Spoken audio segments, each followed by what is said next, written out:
dulu ya. Niat saya duduk karena Allah. Kalau sudah karena Allah, serahkan aja. Mau dapat ilmu, mau kagak, mau paham, mau kagak. Kalau sudah karena Allah mah, kita serahkan Allah kepada. Karena kita nggak bisa menciptakan dapat ilmu, nggak bisa juga menciptakan tidak dapat ilmu.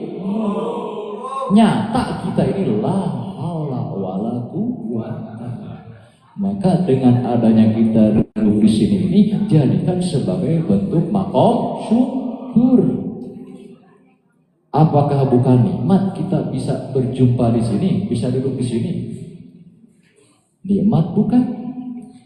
Nikmat ya, apalagi tadi dikasih makan dulu. Ya, sudah dikasih. Alhamdulillah. Baik, karena kalau ditilik dari secara fisik mau luar biasa, pada cakep, pada ganteng ya, pada sehat. Dan tiada lain, tiada bukan, dari mulai ujung rambut sampai dengan ujung kaki itu merupakan titipan yang harus dijaga. Makanya secara skemanya harus tahu dulu ya. Seperti ada agama, ada Islam, ada iman, ada ihsan. Tentu agama pun juga mempunyai struktur ke bawahnya. Pertama, ilmunya. Yang kedua, jurusannya. Yang ketiga, sasarannya. Yang keempat, title-nya atau makomnya. Dan yang kelima adalah kerjaannya. Kita harus tahu untuk apa? Untuk memanajemen diri kita yang sudah pada cakep, pada ganteng, pada cantik secara dohiriahnya. Harus ditanya. Setelah agama baru masuklah ke Islam. Islam pun juga sama, mempunyai 5 struktur ke bawahnya, disejajarkan dengan apa yang ada di bawah agama tadi. Ilmunya apa untuk memperbaiki keislaman kita? Adalah ilmu fikih. Jurusannya apa? Yakni syariat. Sasarannya apa yang diatur oleh ilmu fikih itu? Adalah jawari. Jawari itu tubuh yang dohir, bisa dilihat, bisa didengar, bisa dijamah. Nah, itu bagian yang mengaturnya itu adalah ilmu fikih. Orang yang pandai memanajemen dohiriyahnya disebut title-nya atau makomnya adalah abidin. Nama kerjaannya daripada anggota yang dohir disebutnya ibadah. Jadi dalam Islam itu ilmunya fikih, jurusannya syariat, sasarannya jawari atau tubuh yang dohir. Orang yang pandai menata dohirnya disebutnya abidin. Nama kerjaannya daripada menata yang dohir adalah ibadah. Yang keduanya adalah iman. Iman pun juga sama, mempunyai 5 struktur ke bawahnya, di mana ilmunya untuk memperbaiki keimanan kita, ilmunya adalah ilmu tasawuf. Jurusannya apa? Yakni thoriqoh. Sasarannya apa? Ilmu tasawuf itu untuk memanajemen apa? Ya, ini sesuatu yang ada di dalam tubuh kita. Tiada lain untuk menata tentang bab nafsu. Baik itu nafsu amarah, nafsu lawamah, nafsu mulhimah, nafsu mutmainnah, nafsu rodiyah, nafsu madiyah, sampai dengan nafsu kamilah. Nah, itu bagian ilmu tasawuf untuk menata. Karena setiap nafsu mempunyai ciri dan tandanya masing-masing. Berikut mempunyai tata letak tempatnya masing-masing. Kemudian orang yang pandai menata batiniahnya disebut adalah salikin atau muridin kalau bahasa thoriqoh. Nama kerjaan daripada penataan sesuatu yang batin disebutnya ubudiyah. Kerjaan yang dohir tadi adalah ibadah, kerjaan yang batin disebutnya ubudiyah. Kemudian yang terakhir ada ihsan. Ihsan sama mempunyai 5 struktur ke bawahnya, di mana ilmunya untuk menata keihsanan kita adalah ilmu tauhid. Apa itu ilmu tauhid? Yakni untuk mengesakan, mengembalikan baik itu zatnya, sifatnya, asmanya, dan afalnya. Kemudian jurusannya apa? Yakni hakikat. Sasarannya yang diatur oleh ilmu tauhid adalah ruh. Orang yang pandai menata ruhnya disebutnya arifin. Arifin itu merupakan jamak daripada ma'rifat, yakni orang-orang yang sudah kenal terhadap Allah melalui kajian ilmu tauhid tadi. Kemudian nama aksi reaksi penataan dalam bab ruh disebutnya ubudah. Jadi ada ibadah dikerjakan oleh tubuh yang dohir, ubudiyah dikerjakan oleh tubuh yang batin, ubudah dikerjakan oleh ruh. Karena tubuh kita itu tidak keluar daripada 3 komponen. Ada jasad yang dohir, ada jasad yang batin, ada jasad yang sir. Yang sir tiada lain adalah ruh, yang batin adalah tentang bab nafas atau bab latifat, yang dohir tiada lain dari mulai ujung rambut sampai dengan ujung kaki. Itulah. Jadi jelas itu adalah baru skemanya. Untuk apa itu semua? Tiada lain adalah supaya kita sehat dohir dan batin, supaya menyentuh kepada Islam secara kafah. Islam di situ adalah selamat, sejahtera, dohiriyah dan batiniyah, untuk melengkapi daripada keterangan udkhulu fis-silmi kafah. Masuklah kalian semua kepada keselamatan secara menyeluruh dohir dan batin. Kita supaya ada oleh-olehnya yang langsung bisa dipraktekkan. Karena tadi untuk menata yang dohir disebutnya ilmu fikih. Terlepas para ulama fikih untuk supaya kita selamat,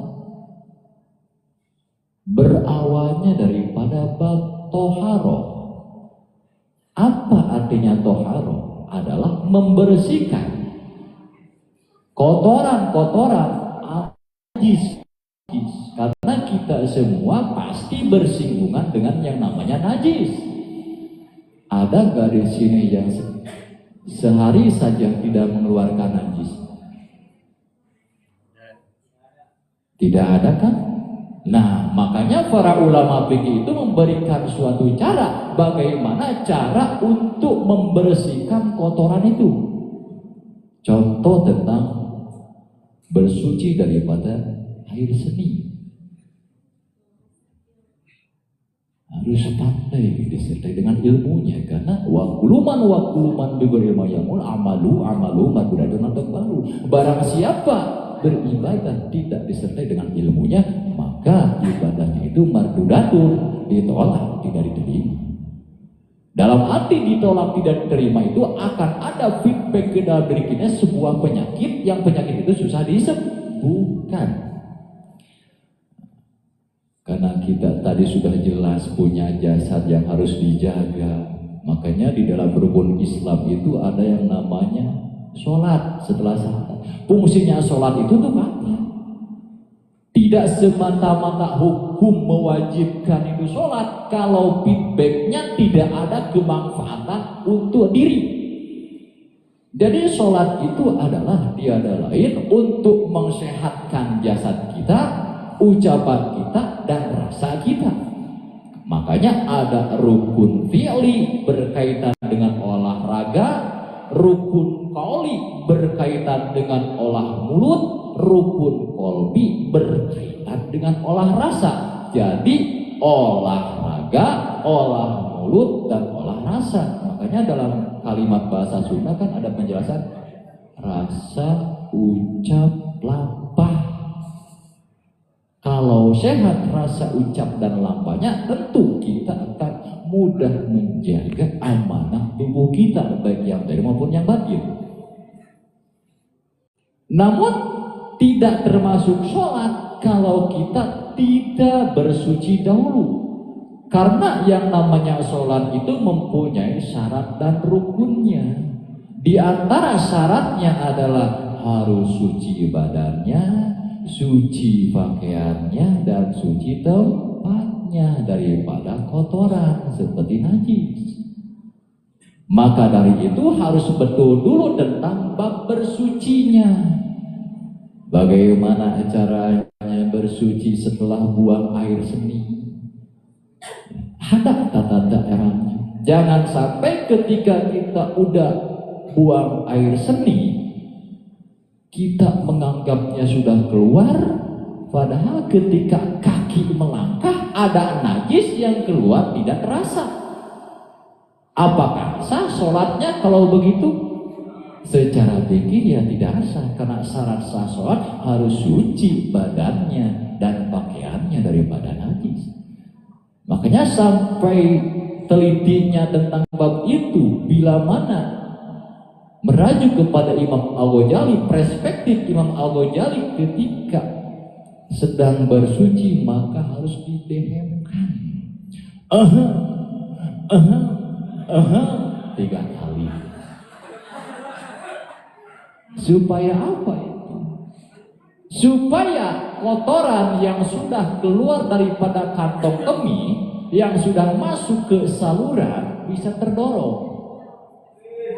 Karena kalau air seni sudah keluar daripada kantong kemihnya, kemudian masih ada di paralonnya, selangnya lah gitu ya, ususnya gitu ya, tidak sampai keluar, itu bisa jadi ketika kaki melangkah keluar tidak terasa.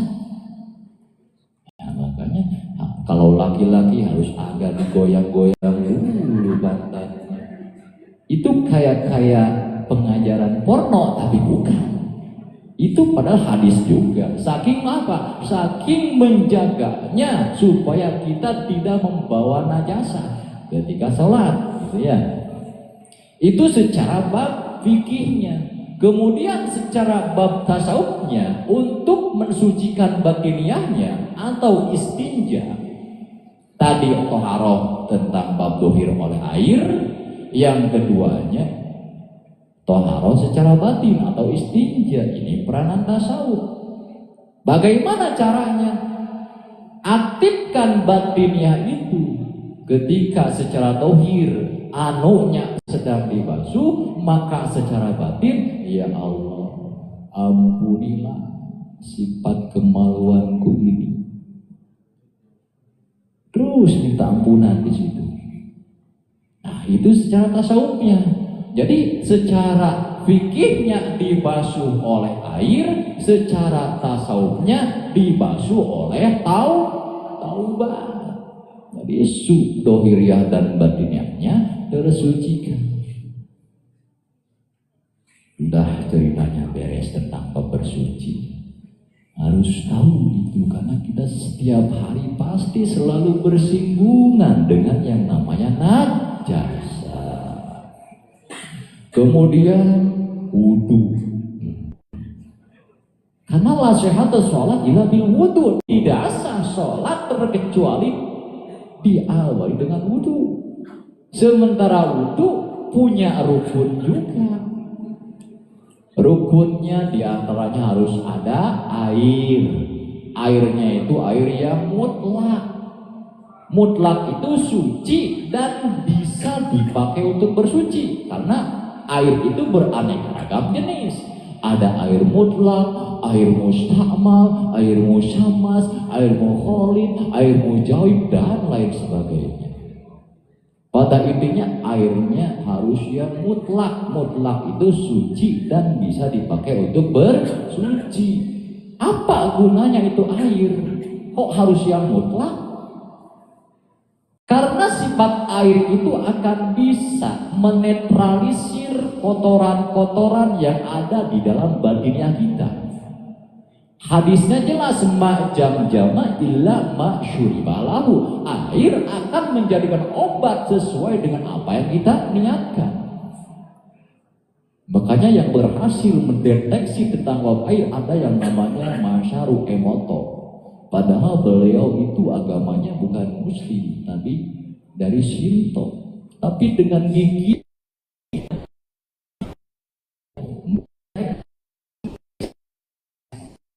tentang air itu bisa menerima pesan, bisa menyampaikan pesan, bisa mendengar juga apa yang kita bicarakan.